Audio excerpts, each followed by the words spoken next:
वक्त की पाबंदियों को तोड़कर जब कोई परिंदा मुडेर पर आकर सुरीली सदा देने लगे, जब कोई बेबसी, मिस्कीनी, लाचारी और बंदिशों से आगे की सोच रखता हो, जब कोई अपनी ज़िंदगी में कामयाबी हासिल करने की खातिर अपनी ताकत, अपनी हिम्मत, अपने हौसले से ज़्यादा मशक्क़त करने का मादा रखता हो, तब यकीनी तौर पर कह सकते हैं कि ऐसे शख्स के कामयाबी कदम ज़रूर चूमती है।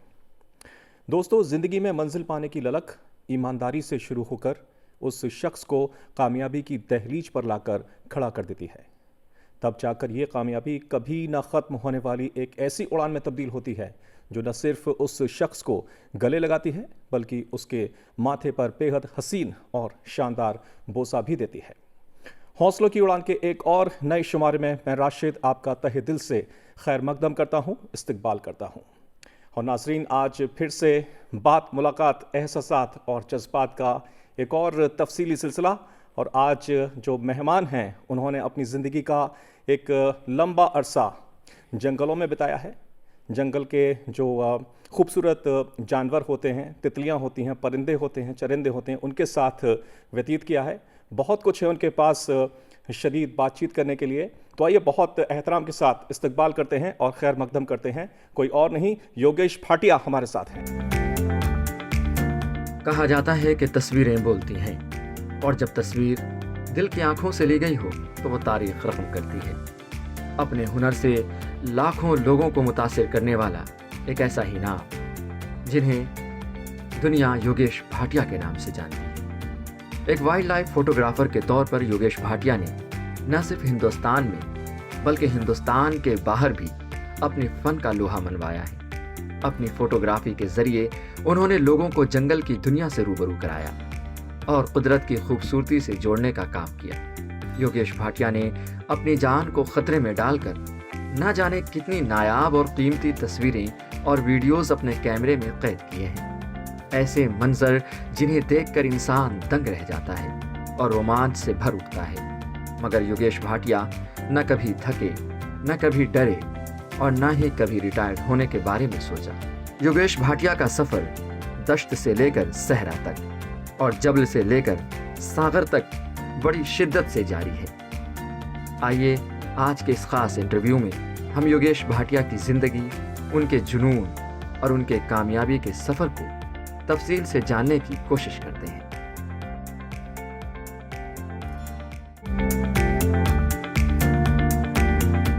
बहुत बहुत आपका खैर मकदम और स्वागत योगेश जी।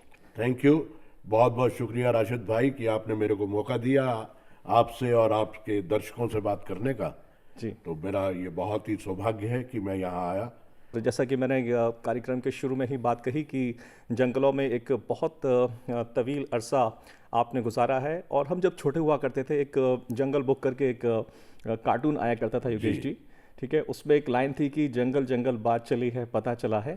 तो आपने इतना वक्त जंगल में गुजारा, क्या पता लगा आपको ज़िंदगी के बारे में और अध्यात्म के बारे में, संस्कृति के बारे में और इस पूरी कायनात के बारे में? क्या कहते हैं जंगल?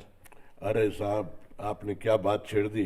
गुलजार साहब ने जब ये लिखा चड्डी पहन के फूल खिला है, और वाकई जंगल में आप जाओ तो आपको ऐसा लगता है कि जैसे आप किसी अलग दुनिया में हैं। आप जैसे जंगल के अंदर सुबह जाते हैं, चिड़ियों की चहचहाहट, और उसके बाद थोड़ा और आगे गए हिरन घूम रहे हैं, उसके बाद पेड़ पे बंदर बैठे हुए हैं। जी। उससे और आगे गए कहीं बारहसिंगा घूम रहा है, फिर और आगे गए इंतजार कर रहे हैं आप टाइगर का। जी।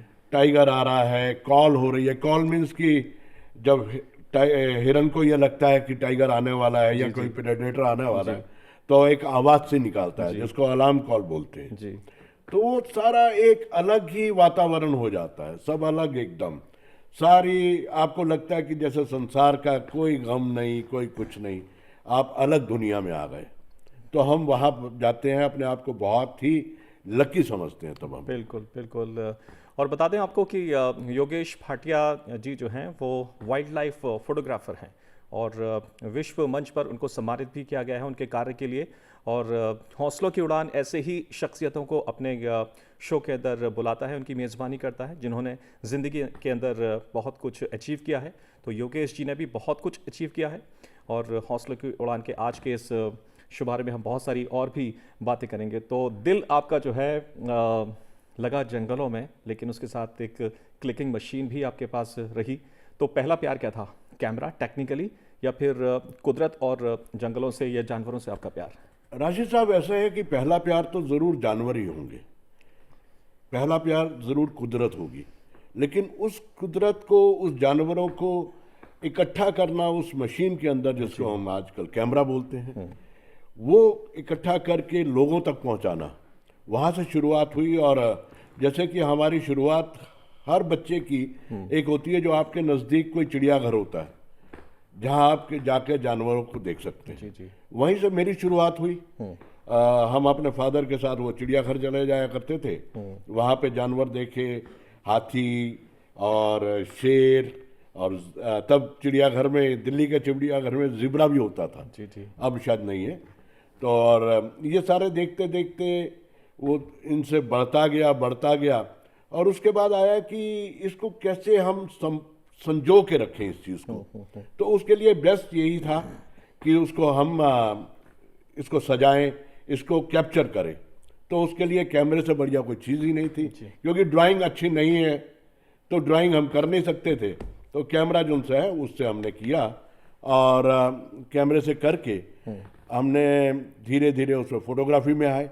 और फादर का एक बॉक्स कैमरा होता था, उसको करके तो हमने वहाँ से शुरुआत की। और अब ये आलम है कि हम जंगल में ही रहते हैं। तकरीबन जब भी हमारा एक होता है कि नहीं, थोड़े दिन भी हम शहर में आ जाएं तो लगता है कि नहीं, वापस जंगल ही चलिए।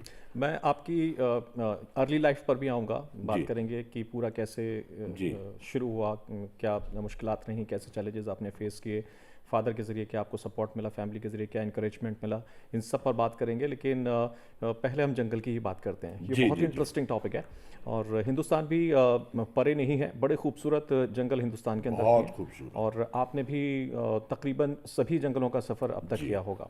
सबसे खूबसूरत जंगल आप किसको मानते हैं और क्यों मानते हैं, ये भी मुझे इस पर ज़रा रोशनी डालिएगा हिंदुस्तान में। देखिए, हिंदुस्तान में सभी जंगल बहुत ही खूबसूरत हैं। उनमें से एक चुनना थोड़ा सा गैर मुनासिब होगा, लेकिन जो मेरी अपनी पसंद है वो जिम कॉर्बेट में डिकाला जोन है। अच्छा। वो उसका मैं आपको कारण बताता हूँ क्यों खूबसूरत लगता है। क्योंकि वो उस जंगल में आपको नदी भी मिल जाती है, पहाड़ भी मिल जाते हैं, और घास का मैदान भी मिल जाता है। तो इतना खूबसूरत है वो, क्योंकि जंगल के अंदर आपको यही एलिमेंट चाहिए होते हैं, कुदरत हो, जानवर हो, वो सब कुछ वहाँ मिल जाता है। तो वो मेरी टॉप लिस्ट में रहता है। लेकिन उसके बाद सभी जंगल बहुत सुंदर हैं। यहाँ पे रणथंभौर है, पन्ना है, कान्हा है, कोई भी जंगल किसी से कम नहीं है। लेकिन एक इंसान की प्रायोरिटीज होती हैं। वो हो सकता है मेरे नज़दीक भी पड़ता हो, दिल्ली के नज़दीक, लेकिन मेरे को बहुत अच्छा लगता है, बहुत अच्छा लगता है। जी। इतनी खूबसूरत जगह और इतना विश्व प्रख्यात वन हिंदुस्तान के अंदर है, और दिल्ली के बेहद करीब। और जैसा कि आपने जिक्र किया कि किसी को पहाड़ पसंद होते हैं, किसी को मैदान पसंद होते हैं, हर तरह के जंगल होते हैं, और किसी को नदियाँ पसंद होती हैं। तो ये अपने आप में पूरी की पूरी एक संपदा को संजोए हुए ऐसा एक अपने आप का एक इनक्रेडिबल, यहाँ सब कुछ मिल जाता है। जी। अच्छा, उसके आगे जाके, क्योंकि जंगल है तो वन, और जैसा आपने जिक्र किया, नदी, पहाड़, पेड़ पौधे सब होंगे, लेकिन इनकी असली जो पहचान होती है वहाँ पर रहने वाले राजा से। जी। तो जो राजा को लेकर जो विख्यात है भारत के अलग अलग वन, तो मुझे थोड़ा सा राजा के ऊपर आप समझ गए कि मैं किसकी बात कर रहा हूँ? बिल्कुल। तो रोशनी डालें आप। बिल्कुल। देखिए, हम जब जाते हैं तो हमारा मेन जो है वो फोकस वही होता है कि उसके राजा को हम किसी तरह अपने कैमरे में उतारें, उसकी तस्वीरों को अपने कैमरे में कैद करें। तो वो आपका मेरा ख्याल टाइगर ही होगा। बिल्कुल। और डेफिनेटली हमारा भी टाइगर ही है। और डिकाला में या जिम कॉर्बेट में उसकी बहुत ही संख्या अच्छी है। और एक ज़माने में तो हिंदुस्तान में बहुत कम हो गए थे, लेकिन अब बहुत अच्छे यहाँ पे हैं। तो वहाँ दिखते हैं, वहाँ मिलते हैं, और कभी नदी के अंदर जाते हुए, कभी पेड़ के पास से जाते हुए, कभी पहाड़ के पास से जाते हुए। तो वो सारा कुछ कैद करने में अपने कैमरे में और अपने दर्शकों तक पहुंचाने में बहुत अच्छा लगता है। साइकोलॉजी की बात करूंगा। कई जगह पढ़ने को भी मिलता है, कई जगह सुनने को भी मिलता है कि जो टाइगर होता है तो उसकी जो साइकोलॉजी होती है, कहते हैं कि इंसान क्या उसकी ईटिंग लिस्ट के अंदर, फूड लिस्ट के अंदर आता है? क्योंकि कभी कभी कुछ हादसे हुए हैं, वो क्यों हुए, इस पर भी कुछ रोशनी डालें आप। बिल्कुल। और क्या उसकी साइकोलॉजी है इंसान को लेकर जब इंसान उसके करीब हो? ये आपने बहुत अच्छी बात पूछी और ये दर्शकों को मैं बताना भी चाहूँगा, इंसान उसकी ईटिंग लिस्ट में कहीं भी नहीं है, ये उसकी लास्ट प्रायोरिटी है। वो आपने पढ़ा होगा या कभी देखा होगा, न्यूज़ में आ जाता है कि इंसान पे हमला कर दिया, वो कभी नहीं करना चाहता। यानी हमारे तो बिल्कुल नज़दीक से निकल जाता है हमारी गाड़ी के पास से, वो उन जाके पोजीशन में हमला करता है जब उसको ये लगता है कि इंसान से मेरे को खतरा है। वो किस पोजीशन में लगेगा? जब इंसान उसके ज़्यादा नज़दीक पहुंच जाए और उसके पास छोटे छोटे बच्चे हों। Correct correct correct. जब बच्चे होंगे तो नेचुरली कोई भी माँ बाप उसकी प्रोटेक्शन करेगा, तो तब उसको लगता है कि शायद ये मेरे लिए खतरा है, तब वो हमला करता है। और कभी क्या होता है, इंसान जंगल में पहुंच जाता है कोई जड़ी बूटियों के लिए, या वैसे ही गांव के नज़दीक है, तो उसको थोड़ा सा खतरा लग के वो हमला करता है। जनरली नहीं करते वो लोग। जनरली जितने भी जानवर हैं वो इंसान को अपनी ईटिंग लिस्ट में नहीं रखते। एक इन्फॉर्मेशन के तहत अपने नाजरीन को, व्यूअर्स को ये बात भी हम बता दें कि कभी ऐसा कोई हादसा हुआ है तो बाकायदा जो न्यूज़ आती है वो पहले कंफर्म की जाती है, उसके बाद उसको प्रसारित किया जाता है। लेकिन क्योंकि ये एआई का ज़माना आ गया है, लोग कुछ भी वीडियोज़ वगैरह बनाने की कोशिश करते हैं और उसको प्रसारित करते हैं सोशल मीडिया साइट्स पर। ये एआई के ज़रिए बनाए जाते हैं। कई बार शेर ने किसी महिला का शिकार कर लिया, गाड़ी में से निकाल कर ले गया, तो ये असली वीडियोस नहीं है। जैसा कि हमारे एक्सपर्ट योगेश भाटिया जी ने बताया कि ईटिंग लिस्ट में इंसान शेर की, टाइगर की सबसे लास्ट प्रायोरिटी है। जब कोई सूखा पड़ जाए, कुछ उसको मिले ना खाने के लिए, या फिर उसके ऊपर कोई अटैक हो रहा हो, तब जाकर वो इंसान के ऊपर हमला करता है। बिल्कुल। और अभी एआई की वजह से तो बहुत ज़्यादा ख़राब हो रहा है। इतने वीडियोस घूम रहे हैं। अभी मैं अभी कल परसों ही शायद देख रहा था कि मोटरसाइकिल जा रही है, उसके आगे आगे टाइगर जा रहा है, भाग जा भाग जा। ये सब इस बकवास को ना देखें। जी जी। जब तक रियलिटी ना हो उसमें ना पड़े। अभी कल परसों ही हमारे एक रिश्तेदार आए हुए थे, वो कह रहे कि अभी आप अफ्रीका में जाते हो तो ऐसे कपड़े पहन के जाते हो जिसमें बाहर कांटे लगे होते हैं। तो मैंने ऐसा तो कुछ भी नहीं है। तो वाकई देखा एआई में घूम रहा वीडियो कि किसी ने वो कांटे वाले कपड़े लोहे के पहने हुए हैं, जी, जी, जी, और लाइन उस पर हमला कर रहा है। तो ऐसा कुछ नहीं है। ये सब इन पे मत जाइए। कभी कभी होता है, ये मैं नहीं कह रहा कि नहीं होता, होता है। वो बहुत ही एक्सेप्शनल केसेस में है। बिल्कुल। लेकिन उसको इतना ज़्यादा फैला दिया जाता है कि लोग को लगता है कि नहीं, हम जब भी जाएंगे हमें पकड़ लेगा। ऐसा कहीं कुछ नहीं है जी। यहाँ ऐसा कुछ नहीं है। वो बहुत ही आराम से रहते हैं, उनको कोई इंसान को उससे अच्छा, खतरा जब नहीं है। आप जीप से सफ़र कर रहे होते हैं सफारी के अंदर जी, वो आपके आसपास होते हैं? बिल्कुल नज़दीक। किसी एक्सपर्ट से मैंने सुना कि जब आप जीप के अंदर सफ़र कर रहे होते हैं तो वो जीप को अपना एक आसपास का कोई एलिमेंट मानते हैं। जी जी, they are familiar to the jeep. जी जी, ऐसा है बिल्कुल क्या? बिल्कुल। क्या होता है कि जैसे जंगल हैं, वो बचपन से ही देखते आ रहे हैं, तो उनके लिए जीप एक एंटिटी है, एक सिंगल एंटिटी है।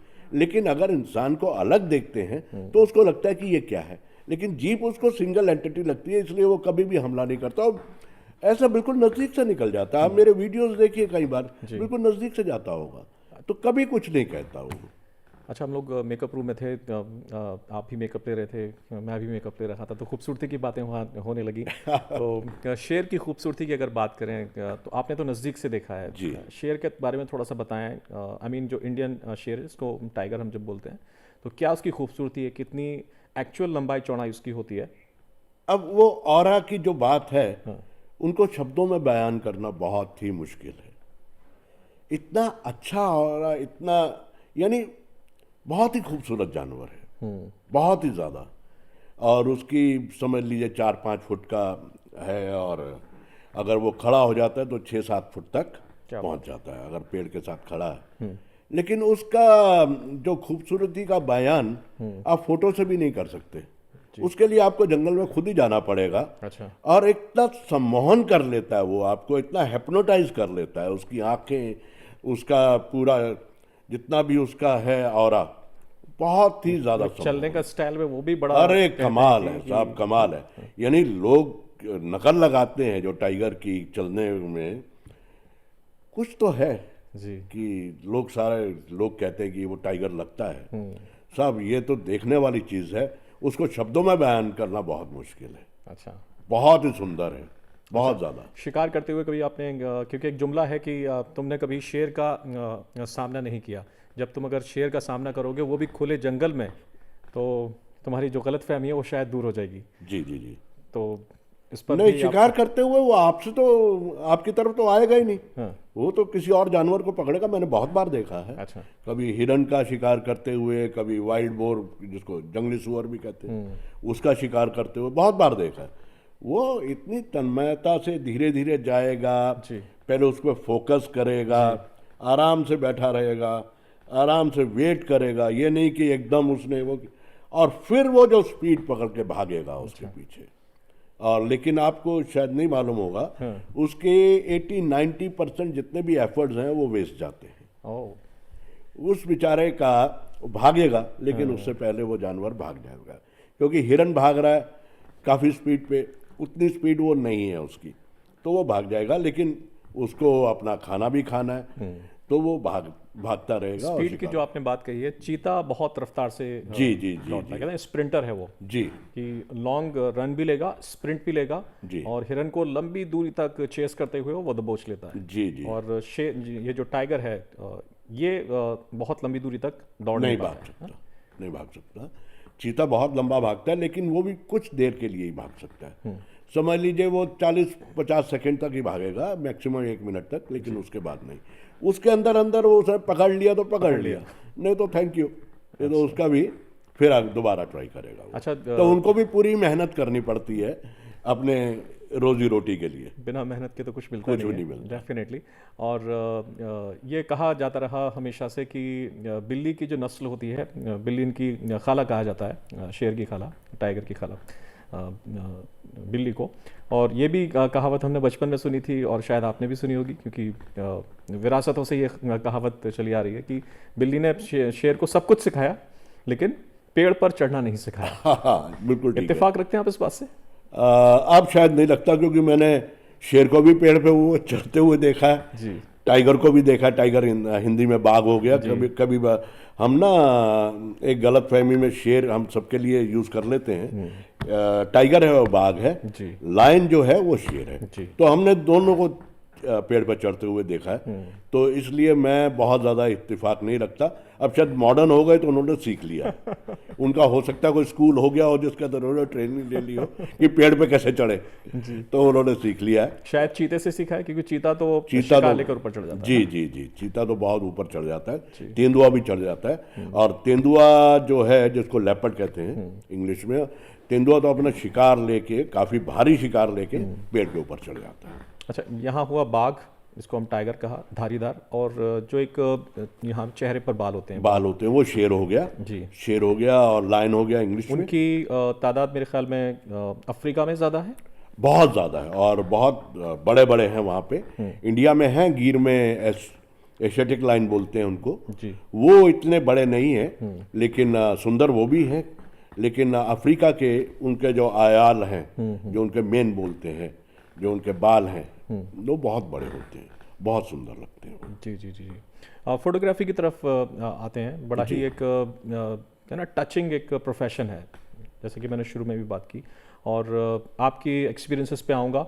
लेकिन एक वक्त का एक किस्सा था, अफ्रीका की कोई कंट्री थी, और एक फ़ोटो जर्नलिस्ट थे, नाम शायद मेरे जहन से निकल रहा है, लेकिन हुआ ये था कि एक भूखा बच्चा था, शायद तंजानिया या केन्या की किसी जगह की बात है, रेगिस्तान की, और गिद्ध उस पर मंडरा रहे थे कि कब ये दम तोड़े और कब मैं जो है इसको अपना शिकार बनाऊं। जी। और उस व्यक्ति ने इंतज़ार किया उस बच्चे के दम तोड़ने का भी, और जब बच्चे ने दम तोड़ा तो उसके बाद गिद्धों ने उसके ऊपर हमला किया, उसको उन्होंने अपनी फ़ोटोग्राफी के अंदर कैद किया।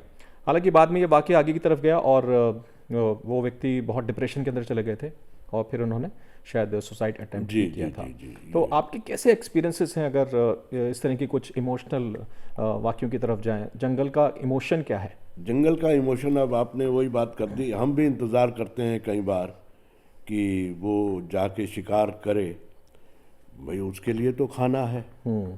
वो शिकार जो है वो तो हम समझते हैं जान से जाएगा, हम चाहते हुए भी नहीं बचा सकते उसको, लेकिन हम उसको खाने से भी नहीं रोक सकते। तो हम भी इंतज़ार करते हैं कि वो हम क्षण को कैद कैसे करें अपने कैमरे के अंदर। लेकिन इतना इनह्यूमन नहीं है हम कि हम इंतज़ार ये करें कि कोई इंसान मरे और वो गिद्ध खाए, लेकिन हम ये इंतज़ार ज़रूर करते हैं कि उसका जो खाना है, चाहे किसी भी शक्ल में है, हिरन है या कोई और जानवर है, वो उसको झपट्टा मारे और हम उसको कैमरे में कैद करें। लेकिन उसके लिए हमें कोई ऐसा इमोशनल थोड़ा सा लगता है, लेकिन ये है कि फोटोग्राफी पर्पस के लिए वो ज़रूरी भी है। मेरी कल आपसे फ़ोन पे बात हो रही थी आज के शो की प्रिपरेशन के मद्देनज़र, और मैंने ये पूछा कि कोई ख़ास बात आपने जो महसूस की हो जंगलों के अंदर, तो आपने कहा था कि हाइनस की मैंने पिक्चर क्लिक की थी अपने इसमें। जी वो जी किस्सा जी। बताएं। तो हाइना का अभी क्या है कि मैं अभी अफ्रीका में था, तो हाइना के बच्चे बहुत ही प्यारे होते हैं। सभी जानवरों के बच्चे क्या, इंसानों बच्चे तो सभी बहुत प्यारे होते हैं। तो हम उनकी फोटोग्राफी कर रहे थे, तो अचानक ही हाइना लक्कड़बग्गा जी उसने एक बच्चे को उठाया अपने, जी जी। और थोड़ी देर के लिए बाहर आया, फिर वो अंदर चला गया।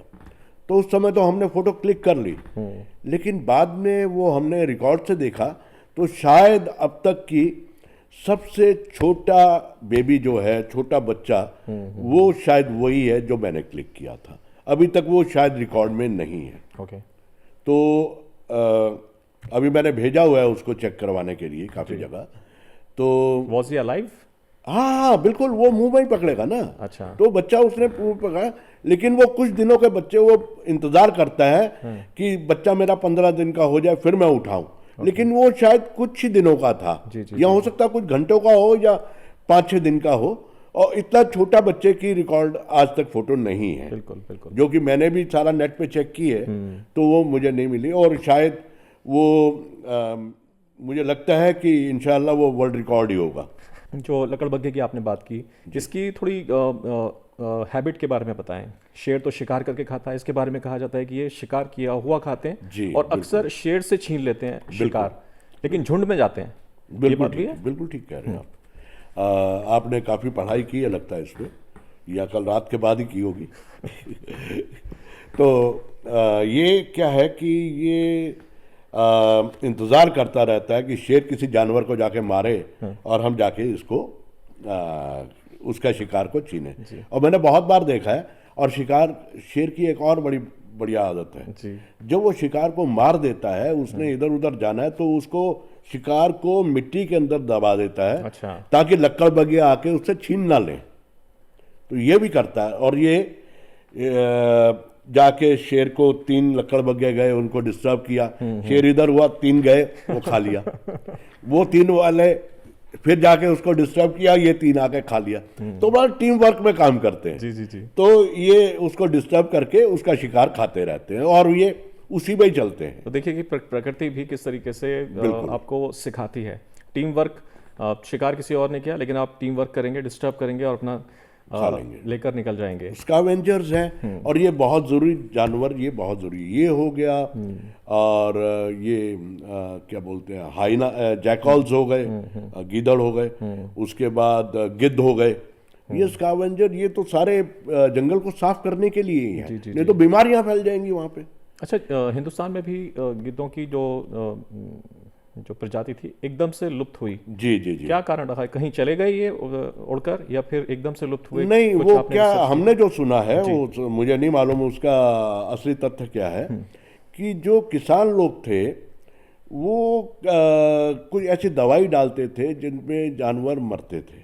वो दवाई वाले जानवर को इन्होंने खाना शुरू किया, अच्छा। तो ये मरना शुरू हो गए। इस वजह से राजस्थान में, जैसलमेर में, जहाँ पे भी गिद्ध थे, अब बहुत कम हो गए हैं। जी जी। बहुत कम हो गए, लेकिन सरकार इनके लिए बहुत देख रही है आजकल। अभी मैं किसी जंगल में था, शायद पन्ना में था, तो वहाँ पन्ना में या रणथंभौर में था, जी जी। तो वहाँ एक पूरा सरकार का एक स्टूडेंट्स आए हुए थे, सरकार की तरफ से उन्होंने किया हुआ था। वो इस पे पूरा वो कर रहे थे इसका, कि कितने गिद्ध रह गए हमारे पास और कितने हैं। तो काम कर रही है गवर्नमेंट इस पे अभी। नहीं, डेफिनेटली कुछ वक्त पहले तक जब हम पढ़ा करते थे अखबारों के अंदर या रिपोर्ट्स देखते थे टीवी न्यूज़ पर, तो एंडेंजर्ड स्पीशीज़ के अंदर आना शुरू हो गए थे टाइगर्स। लेकिन अब बहुत हद तक रिलीफ है कि तादाद बढ़ गई है सभी जगहों पर। और जैसे कि टाइगर रिजर्व्स की आपने बात की है, कान्हा की बात करें, रीवा की बात करें, और काजीरंगा की हम बात करें, और साथ ही जो रणथंभौर की हम बात करें जी। साउथ में भी कहीं आपने विजिट किया है? नहीं, साउथ में मैं नहीं जा पाया, कभी नहीं है वहाँ पे, मैं नहीं जा पाया अभी। अच्छा। लेकिन वहाँ अभी सुना है कि कुछ उन्होंने टाइगर्स को वहाँ से लिफ्ट कर दिया है और टाइगर्स की शायद तादाद कम हो गई है। मुझे कोई अथॉरिटी से मैं नहीं कह रहा, लेकिन मैं नहीं गया, लेकिन वहाँ भी टाइगर्स हैं साउथ में। अच्छा, चीतों जो कुछ वक्त पहले, तकरीबन 1 या 1.5 साल पहले तक की बात है, भारत के यशस्वी प्रधानमंत्री लेकर आए थे कुछ चीते जी।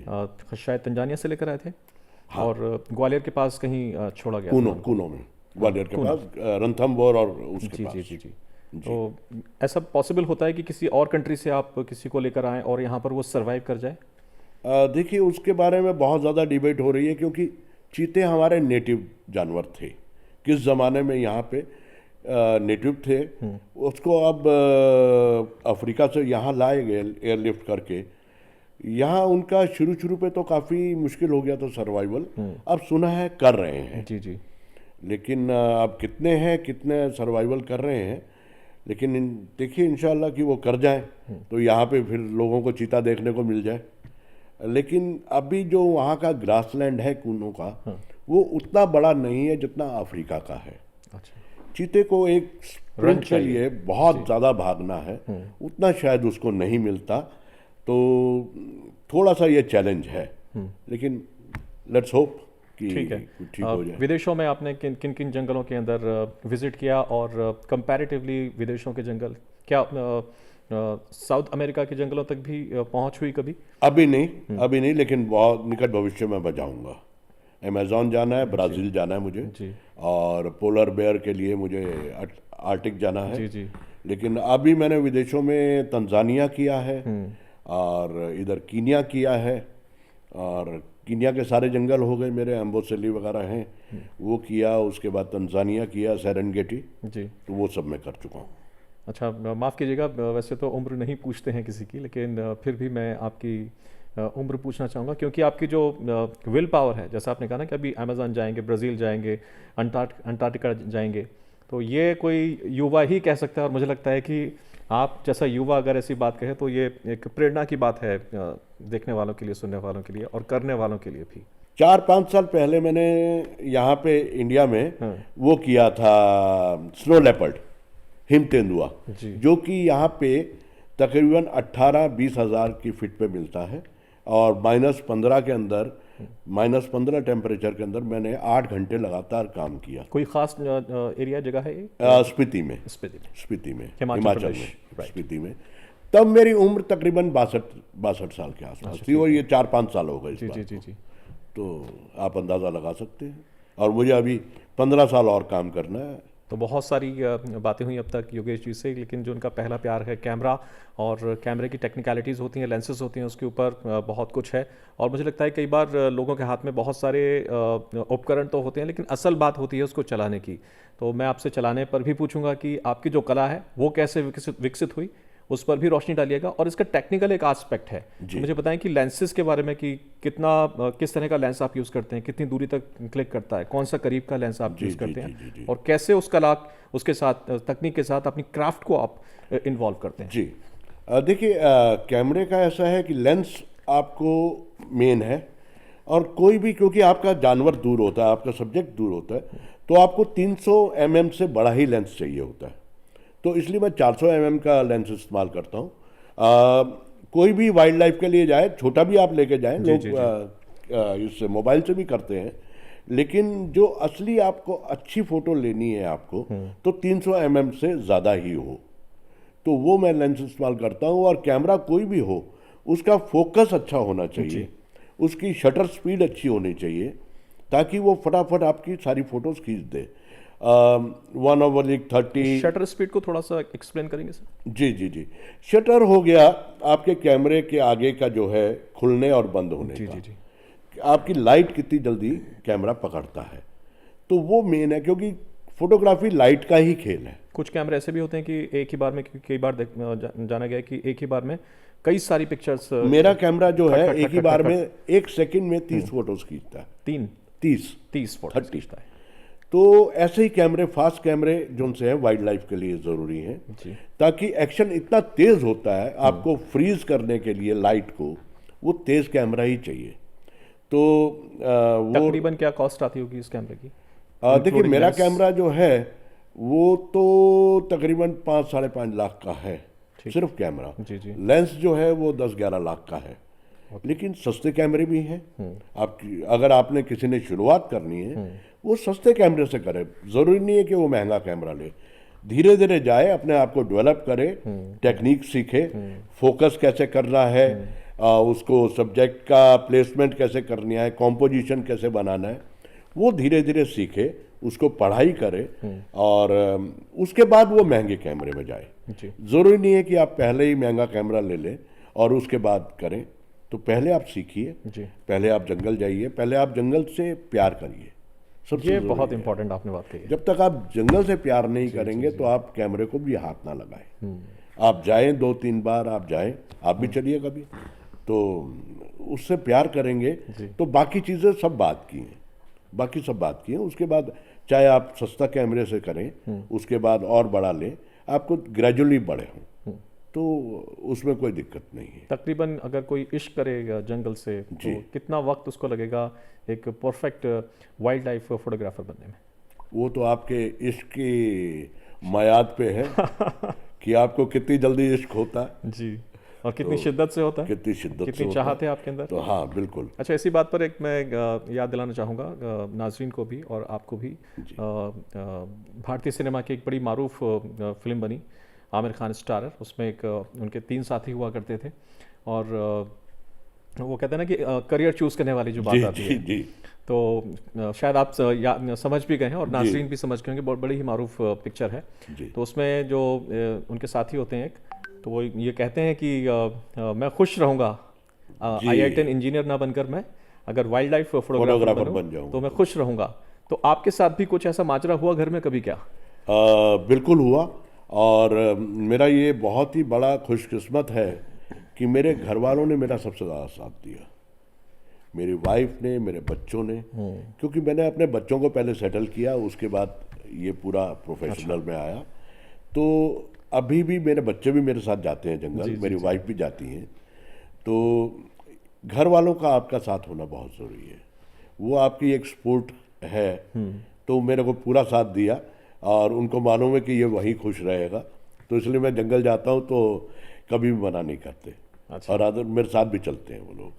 अच्छा, जंगल में चलते हुए रिजॉर्ट्स में रहना, वाइल्ड लाइफ सफारी करना या पिक्चर क्लिक करना या वहाँ पर ट्रैकिंग करना, सबसे बेहतर अनुभव आपका? अनुभव किस रहने का या जंगल के अंदर का? आपके खुद के फील के स्तर पर। हर एक जंगल आपको हमेशा नया एक अनुभव देता है और सभी बहुत सुंदर होते हैं, किस किस का बयान किया जाए। लेकिन अभी लेटेस्ट अफ्रीका के अंदर बहुत अच्छे अनुभव हुए। अभी रणथंभौर से आया हूँ मैं, बहुत अच्छे अनुभव हुए। अफ्रीका के अंदर मैंने एक नई चीज़ देखी, एक विंटर बीस्ट करके, आपने डॉक्यूमेंट्रीज में देखा होगा, जानवर जाते हैं, जी जी जी, लंबे लंबे उसके वो हैं, और शेर उसका शिकार करता है।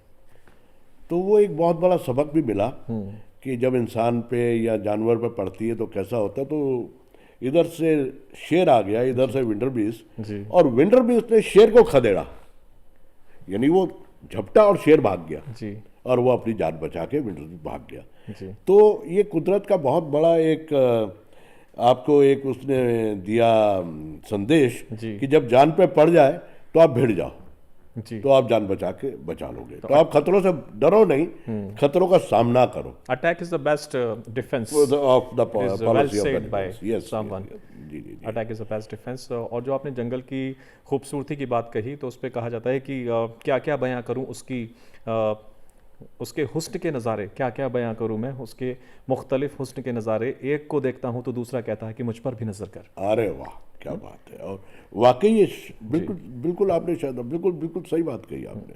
शेर ही को आखिर क्यों हमने कंसीडर किया कि he is a king of jungle? क्योंकि उसको मालूम है वो किंग है, वो जानता है कि वो राजा है।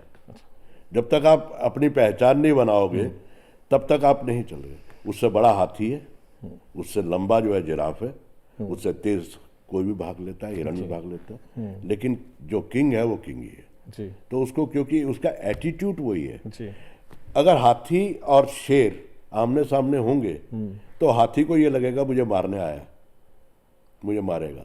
शेर को लगेगा मेरा नाश्ता आ गया। तो ये आपका एटीट्यूड जो आपके दिमाग के अंदर है, जी आपको वही बनाता है। जो शेर का एटीट्यूड है या यहाँ पे टाइगर का एटीट्यूड है वो किंग वाला ही है। तो जब तक आप एटीट्यूड वो नहीं रखेंगे जी तब तक आप वो नहीं बन सकते। Singh is king. यस। तो आपको जंगल बहुत कुछ सिखाता है। जी आपको डिसिप्लिन सिखाता है। जानवर आपको डिसिप्लिन सिखाते हैं। वो सुबह उठेंगे, अपने शिकार के लिए जाएंगे, अपने बच्चों को पालेंगे, Definitely. बच्चों के लिए भागेंगे, उसका शिकार करेंगे। लायन आपको सिखाएगा पूरी कम्युनिटी के साथ आपने कैसे चलना, वो अकेला नहीं करेगा। 20-20 और 3 इधर से जा रहे हैं घेर रहे हैं उसको, 2 इधर से जा रहे हैं घेर रहे हैं। तो आपको बहुत कुछ सीखने को मिलता है जो आप अपनी ज़िंदगी में अपने उसमें उतार लेते हैं। तो जंगल इसलिए, जानवर इसलिए बहुत ज़रूरी है, आपका जाना इसलिए बहुत ज़रूरी है कि आप बहुत कुछ सीखते हैं। जी और आप जहाँ पे जाएं कुछ ना कुछ सीखें ज़रूर। जी तो ये आपको सिखाते हैं आपका एटीट्यूड क्या होना चाहिए और आपका रहन सहन का तरीका क्या होना चाहिए, आपके बाकियों के साथ आपका क्या व्यवहार होना चाहिए, ये सब आपको सिखाता है। इंसान के विषय में ये बात कही गई है कि वो अशरफुल मखलूक़ात हैं। अशरफुल मखलूक़ात means the best creation of almighty. जी। ठीक।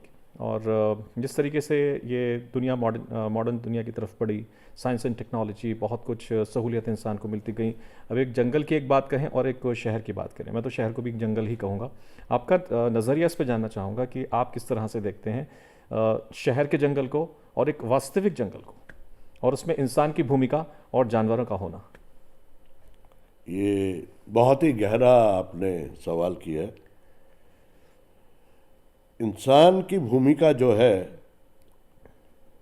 शायद आजकल कुछ जगह अगर हम उनको जानवर कहते हैं जो जंगल में हैं और हम उनको खतरनाक समझते हैं, तो शायद इंसान की भूमिका उससे भी नीचे चली गई है। जो यहाँ कंक्रीट जंगल बन गए हैं, हमारा रहने का स्तर जो गिरता जा रहा है मीन्स ये नहीं कि हमने कारें बड़ी बड़ी ले ली। जी हम 500 AQI के अंदर रह रहे हैं, हम भीड़ के अंदर जा रहे हैं, हम पोल्यूशन के अंदर रह रहे हैं, हम किसी से भी छीना झपटी कर रहे हैं। जी जी आप जानवर को देखिए, जब वो खा लेता है छोड़ देता है। छोड़ देता है, उसके साथ से हिरन निकल जाते हैं। उसने शिकार कर लिया, उसका पेट भरा हुआ है, वो नहीं पकड़ेगा। यहाँ जानवर को, इंसान को मारा मारी लगी हुई है।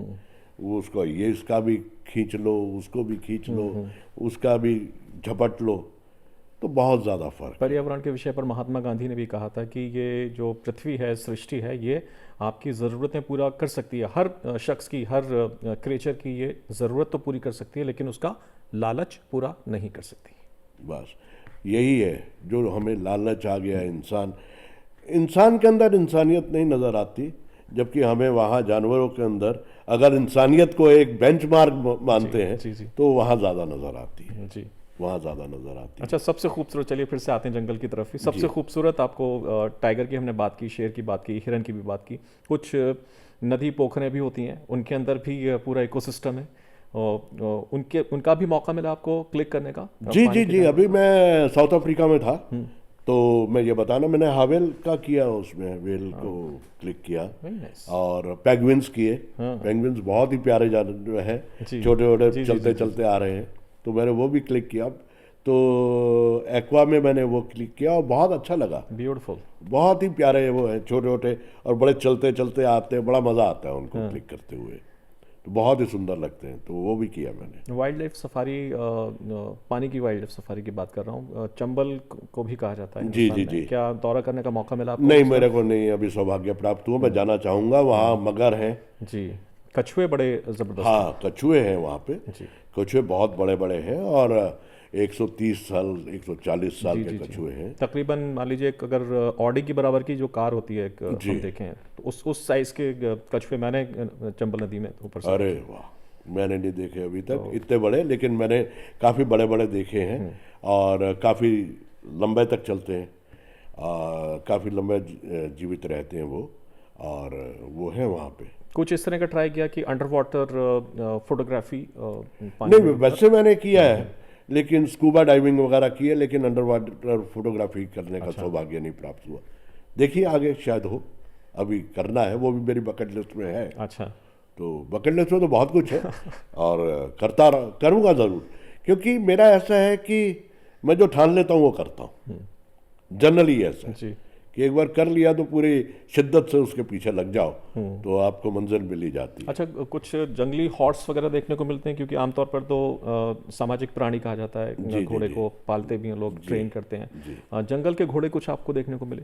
नहीं, जंगल के कुत्ते देखने को मिले। अच्छा, हाँ, मैं साउथ अफ्रीका में था, तो वहाँ मैंने जंगली डॉग्स देखे। अच्छा। जो बहुत कम रह गए, वो भी एंडेंजर्ड में है, ओके। तो वो देखे मैंने, और वो भी पूरे टीम वर्क में काम करते हैं। देखिए, जानवरों में सबसे बढ़िया ये लगा मुझे, टीम वर्क बहुत है। टीम वर्क में काम करेंगे, हाथी देख लीजिए, टीम वर्क में जाएंगे, वो भी टीम वर्क में काम करते हैं, तो उनको देखने का मेरे को सौभाग्य मिला अभी साउथ अफ्रीका में। अच्छा, बर्ड्स की तरफ रुख करें जी। तो which are the most beautiful birds you have seen or you have clicked ever in jungle while your wild photography? अभी तक जो मैंने सबसे खूबसूरत पक्षी खींचा है, वो इंडिया के अंदर हमारा नेशनल बर्ड अच्छा, मोर, उसका खूबसूरत नहीं लगा उसको डांस करते हुए। जी जी जी। और रादर उसको रिझाते हुए, वो अकेला खड़ा है, 3-4 मोरनियाँ खड़ी है और वो डांस कर रहा है। और ये तो खैर ह्यूमन में भी है कि अगर 3-4 हो तो आदमी रिझाता ही रहता है उनको। और अफ्रीका में उनका एक ग्रे एक पक्षी है, क्रेन, ग्रे जी, के जी, जी। क्रेन, वो बहुत सुंदर है। अच्छा। वो मैंने खींचे हैं। कुछ मुख्तलिफ बर्ड्स की मैं चर्चा करूँ हिंदुस्तान के अंदर। कबूतर हम देखते हैं, डव हम देखते हैं, पैरट्स हम देखते हैं, और अब तो ब्रीडिंग सिस्टम भी आ गया है पालने के लिए। अच्छा, इस पर कोई आपकी कोई राय और गवर्नमेंट की तरफ से कुछ इसके अंदर दखल कि जो ब्रीड कर कर हम जो बर्ड्स को जो बेचा जाता है, पाला जाता है, उसका क्या है, कोई पॉलिसी लेवल पर क्या कोई सिस्टम है इस तरह का?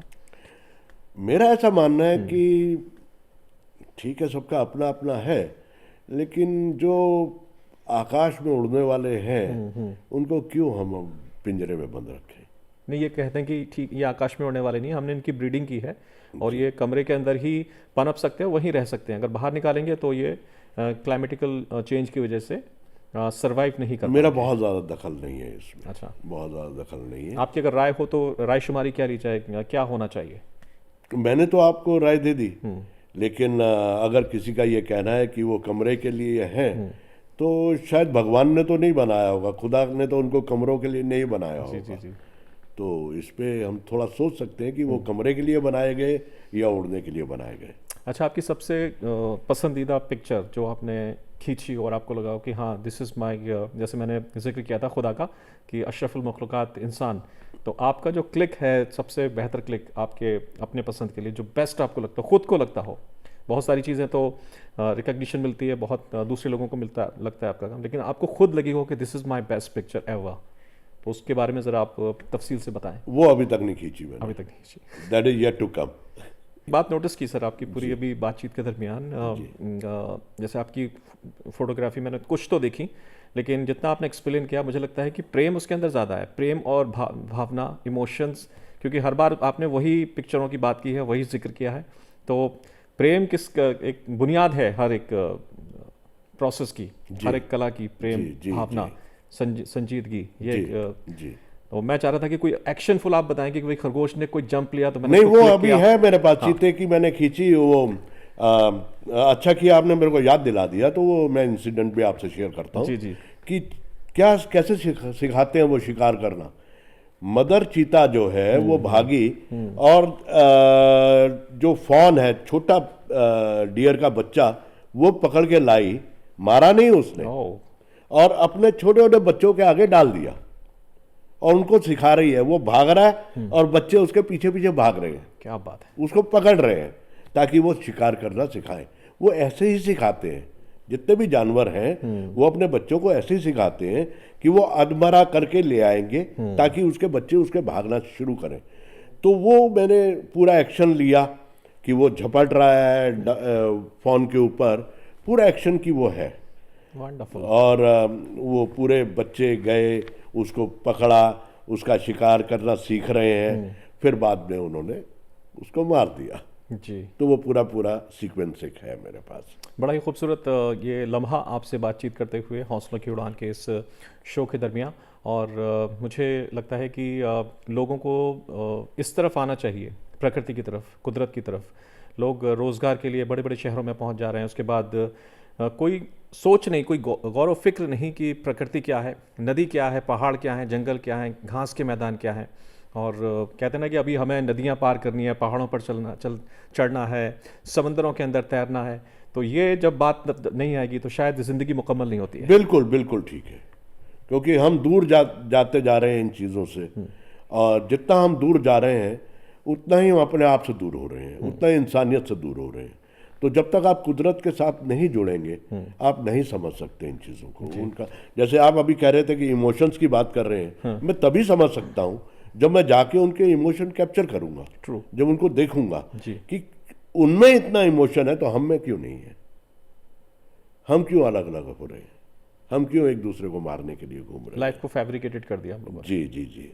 तो ये बहुत ज़रूरी है कि हम जाके कुदरत के जितना नज़दीक जाएं, जितना जानवरों को देखें, जितना समझें, जितना हम जानवरों के नज़दीक जाएंगे, अगर हम उनको जानवर करें, उतना ही हम जानवर बनने से रुकेंगे, उतना ही हम कम जानवर बनेंगे।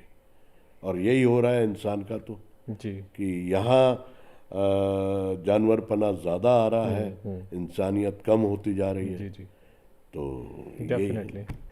तो एक शानदार सफ़र योगेश भाटिया जी का। और इसी शेर से मैं आपको मेरा प्रश्न भी है कि आगे अभी और क्या ख्वाहिशें बाकी हैं, क्या मंजिल आपकी बाकी है अभी? देखिए, मंजिल तो मुझे नहीं मालूम, मुझे रास्ता मालूम है कि मैं उस रास्ते पर चलता जा रहा हूँ। मंजिल कहाँ है ये भी नहीं पता, लेकिन बहुत कुछ अभी बाकी है। मुझे आर्टिक में जाके पोलर बेयर खींचना है, मुझे जैगुआर लेना है, तो बहुत सारे अभी हैं मेरे बकेट लिस्ट में। जी, देखिए कब जाके पूरे होते हैं। देखिए कहाँ रुकते हैं सफ़र के दीवाने। जी जी देखिए जी। कहाँ रुकते हैं सफ़र के दीवाने, एक पल रुकने से दूर हो गई मंजिल, हम ही नहीं चलते रास्ते भी चलते हैं। वाह, बहुत बढ़िया, बहुत बढ़िया। तो बहुत शानदार आपका ये सफ़र योगेश जी। और आखिरी में युवाओं के लिए, माशरे के लिए, क्योंकि वही एक और कि अगर किसी एक कोई तजुर्बेकार इंसान है तो यूँ माने कि वो एक अंधेरी कोठरी में एक रोशनदान है। जी।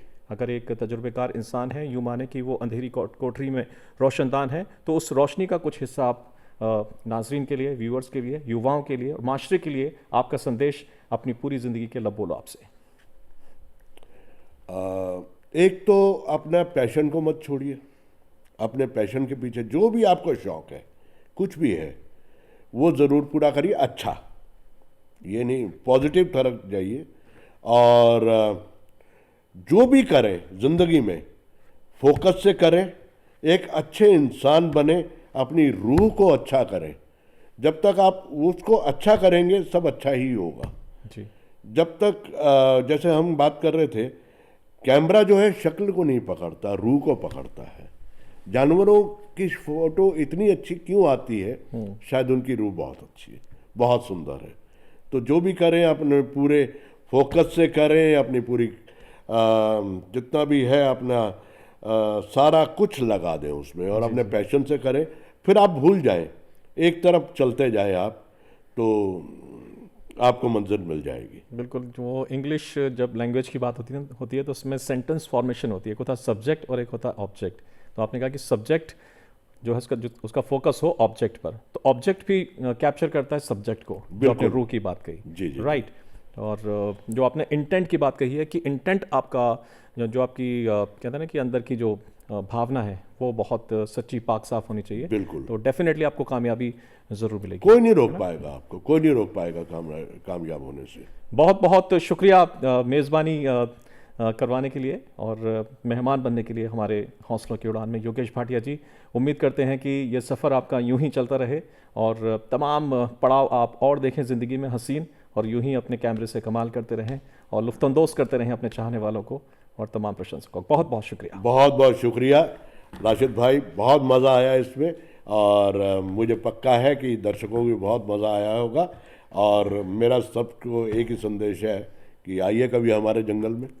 बिल्कुल, ये बात बहुत संजीदगी से लेने वाली है, जंगल ज़रूर जाना चाहिए। एक जुमला है जंगल में मंगल, लेकिन मुझे लगता है कि जंगल हैं तभी पूरे शहरों के अंदर मंगल है, क्योंकि जंगलों के रहते ही बारिशें होती हैं, जंगलों के रहते ही शुद्ध हवा मिलती है, और जंगलों से ही बहुत सारे ऐसे काम शहरों के होते हैं कि जो कि जंगल हमको देता है, चाहे हमारे घर के दरवाजे हों जिस पर हम सोते हैं वो हो, पेपर हो, पेन हो, स्याही हो, बहुत सारी चीज़ें हैं जो कि जंगलों के रहते हमें मिलती हैं। और इस मंच से भी हम ये गुजारिश करना चाहेंगे कि हमें अपने जंगलों को बचाना चाहिए, क्योंकि शहरों के अंदर तो पेड़ लगाने की औपचारिकता पूरी की जाती है बहुत सारी संस्थाओं के ज़रिए, लोगों के ज़रिए जो शायद फ़ोटो क्लिक करते हैं, लेकिन असल में अगर जंगल को हम बचा पाएंगे तभी अपने जीवन को बचा पाएंगे, पृथ्वी को बचा पाएंगे, कुदरत को बचा पाएंगे और आने वाली जनरेशन्स को हम बचा पाएंगे।